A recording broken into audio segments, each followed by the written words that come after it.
Good morning. I'm Dr. Gayatri Vinay, Associate Professor, Department of Pediatrics. Today, the topic for us is acute glomerulonephritis.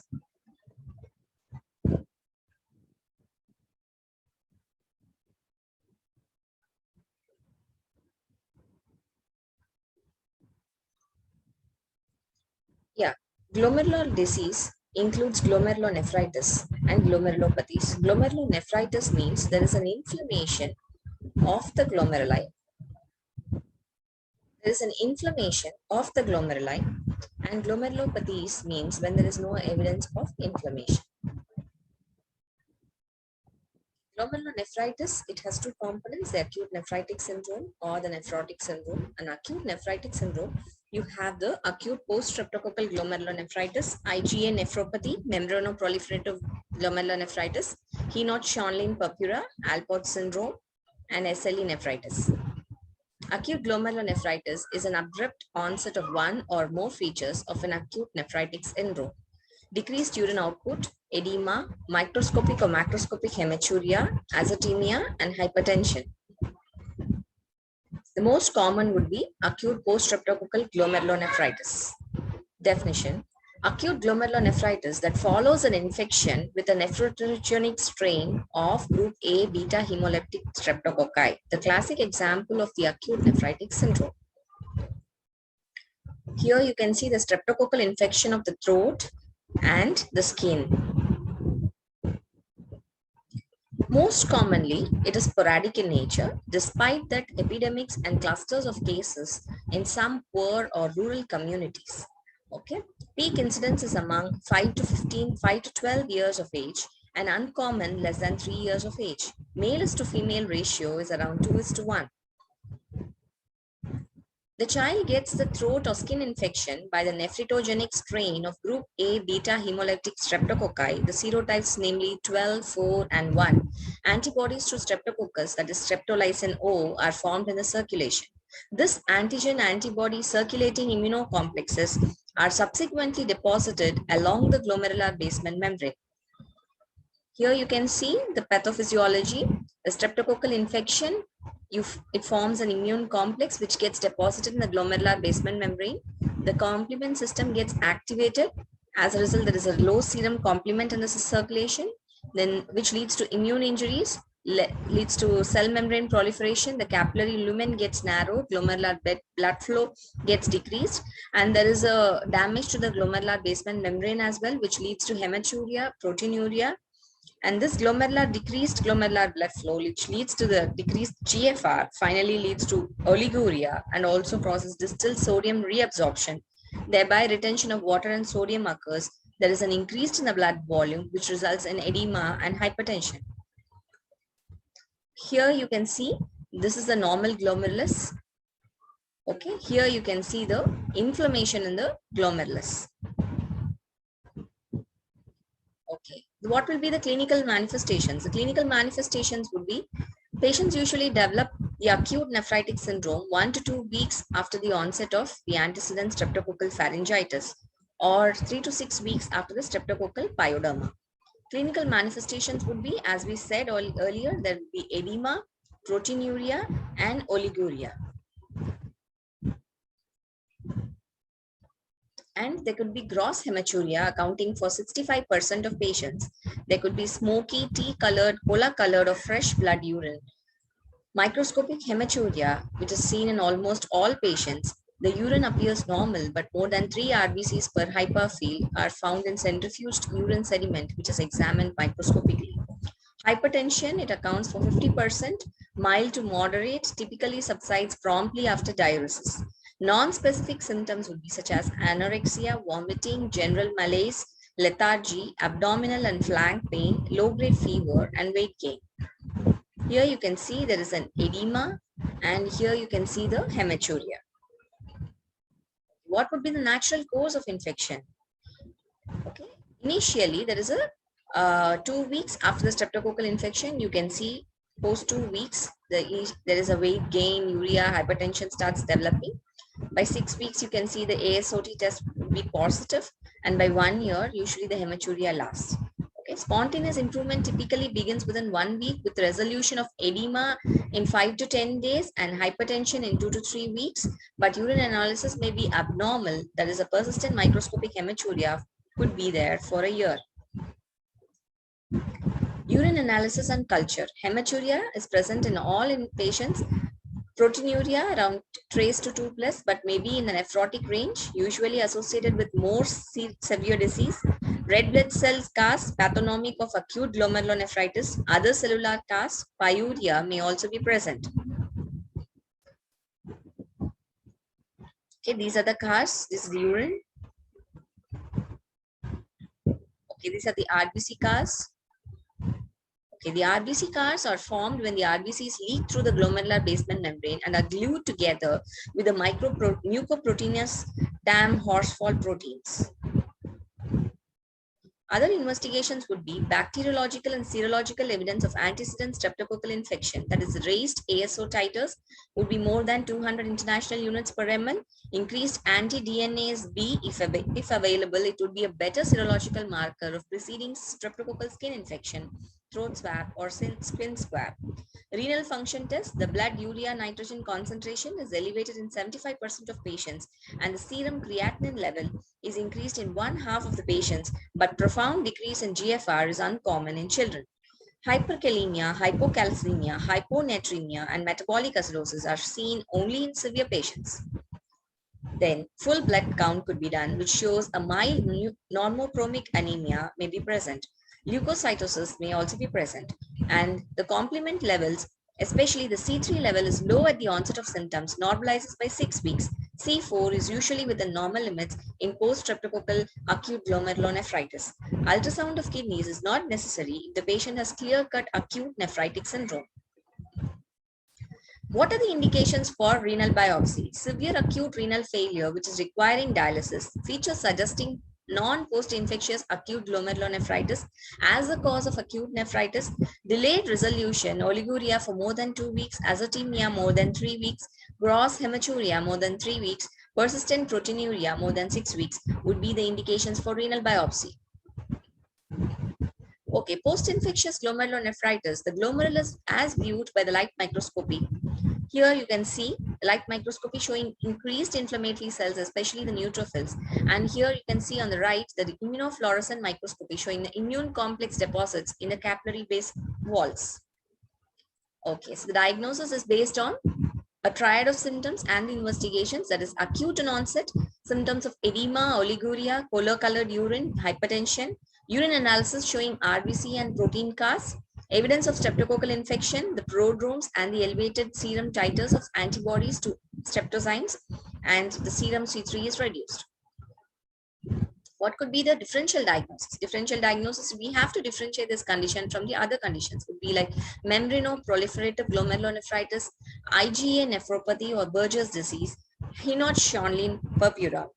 Okay, the points to support would be in membranoproliferative glomerulonephritis, the nephritic syndrome would be there, elevated ASO titers could be there, hypocomplementemia could be there.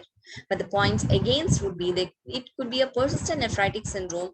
C3 levels will be taking more than 6 to 8 weeks to normalize, and marked reduced renal function test will be there. And the differential diagnosis, it could be differentiated by the renal biopsy, which shows STRAM tracking glomerular basement membrane. Then IgA nephropathy is also called as Buerger's disease. Points to support would be hematuria associated with respiratory illness following viral syndromes. And points against would be recurrent, no period of latency, hypertension and edema would be uncommon, ASO titers will not be elevated, raised serum IgA will be accounting for 15% of patients, and normal serum complement values would be there. Focal proliferation and diffuse mesangial IgA deposits would be seen. Hinault-Schönlein purpura. In this, the point supporting would be hematuria, mild proteinuria, and preceding upper respiratory tract infection will be accountable for 50% of patients, where the points against would be characteristic skin rash, associated symptoms of abdominal pain, arthritis, and arthralgias could be seen, and the normal serum complement values. Similarly, following the other differential diagnosis, we have familial nephritis, which is also called as Alport syndrome. Points to support would be nephritic syndrome, 1 to 2 days following the upper respiratory tract infection. Points against would be the lack of expected complete resolution, progressive proteinuria after the second decade of life associated with non-renal manifestations such as hearing deficits and other ocular abnormalities could be seen. SLE nephritis occurs in 30 to 70% of children.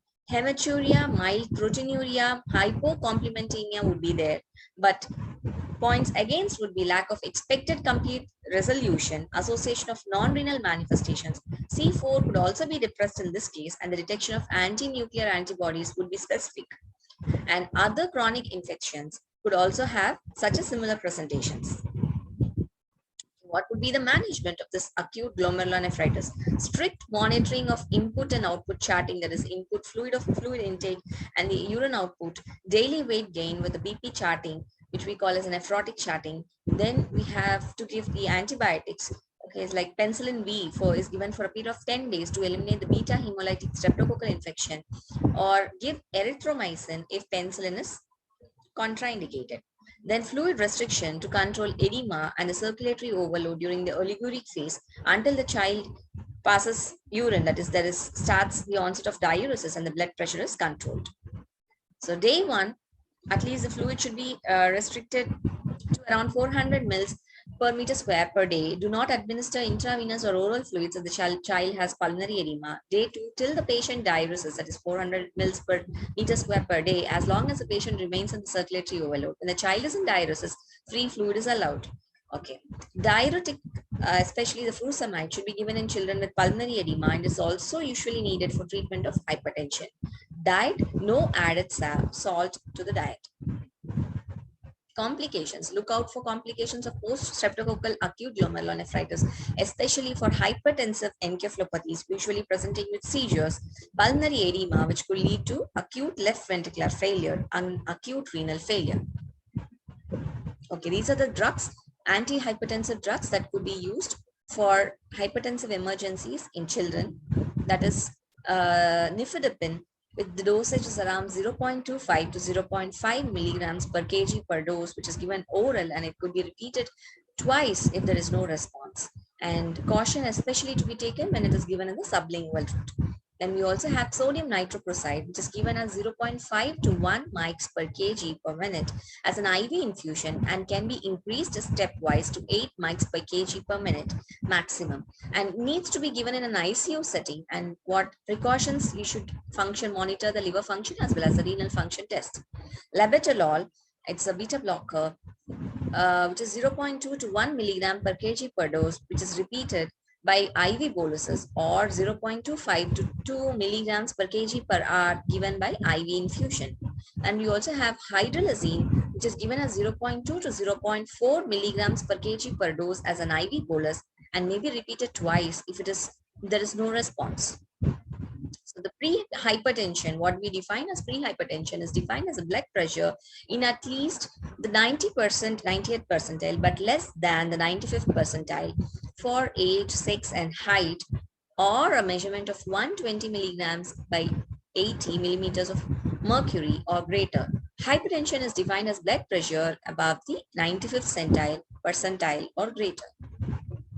Okay. So this is the charts that we have for age and the blood pressure, which has been charted at the x-axis and the y-axis respectively. And you see this bold dark line, black line, which represents the median 50th percentile, which is considered to be the normal. Till 90th, 50th to 90th is considered as a normal normal range of blood pressure in children, whereas 90th to 95th percentile is coming under pre-hypertension. Above 95th is considered as hypertension. So we have several charts like this. Depending upon the age, we have the BP centiles as per the height. Also, the systolic BP and diastolic various percentiles has been charted, especially for boys as well as girls individually. This chart is telling for boys. Okay, so what would be the management of complications, especially the child is resulting in acute pulmonary edema? You start on O2, propped up position, start ventilatory support if necessary at the earliest, and give IV diuretics like furosemide, 2 milligrams per kg, double the dose if still poor response after 4 hours. Okay, then fluid restriction, withhold fluid for at least 24 hours if possible. Consider dialysis if there is no response to diuretics. Okay. For the other complications, especially with acute renal failure, you should keep monitoring the BP and managing hypertension stays the mainstay of role. Apart from that, limiting the fluid intake in the oliguric state and then collecting the electrolytes, especially the electrolyte imbalance is life-threatening condition, especially with hyperkalemia.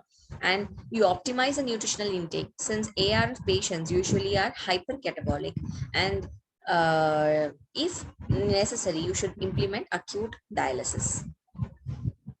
Okay, what would be the follow-up? These patients should be followed up at least for a year, monitor BP at every visit, do a urine analysis and a renal function test to evaluate the recovery, repeat C3 levels at 6 weeks or later if already not normalized by the time of discharge. What would be the outcome of such patients? The short-term outcome would be excellent. Mortality is less than 0.5%. Long-term outcome accounts to 1.8% of children develop chronic kidney disease following the post-streptococcal acute glomerulonephritis. These children should be referred to the pediatric nephrologist for further evaluation and management. Okay, the references that has been taken are from Pediatric Protocols, 3rd edition, the Nelson's textbook of pediatrics, and so on. So what are the take-home points? You should be able to identify the clinical features of post-streptococcal glomerulonephritis, recognize the complications of post-streptococcal glomerulonephritis. Laboratory evaluation has been discussed. The urinary findings in post-streptococcal glomerulonephritis is must, and plan the initial management. Understand that post-streptococcal glomerulonephritis rarely progresses to a chronic kidney disease, and what would be the indications for the nephrology referral, and what would be the indications for renal biopsy. Okay, so these could be the questions that could be asked. What does the complement C3 level, when does the complement C3 level return to normal in acute post-streptococcal glomerulonephritis? Okay, what is the significance of finding red cell casts in the urine? How long does hematuria persist in acute post-streptococcal glomerulonephritis? What are the classic causes of nephritic syndrome? What are the clinical elements of nephritic syndrome? Thank you. Thank you for your patient listening.